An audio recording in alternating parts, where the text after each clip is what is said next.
बिस्मिल्लाहिर्रहमानिर्रहीम। Islamic update के मोअज़्ज़िज़ नाज़रीन, अस्सलामु अलैकुम। बरकत। एक शख्स ने अमेरिका में तालीम हासिल की। इसका उस्ताद यहूदी था। एक दिन सबक में सूद के फ़ायदे बयान करने लगा। मुसलमान तालिब इल्म ने सवाल दागा, सर सूद में तो बरकत नहीं होगी। यहूदी कहने लगा, बरकत तो दुनिया में कहीं नहीं पाई जाती।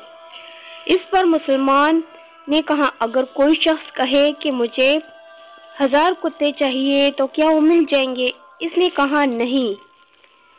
फिर पूछा, अगर कोई शख्स 10,000 बकरियां मांगे तो क्या अभी मिल जाएंगी? जवाब आया, जरूर मिल जाएगी। मुसलमान ने कहा, कुत्ते एक वक्त में 10 बच्चे होते हैं, जबकि बकरी के सिर्फ 2।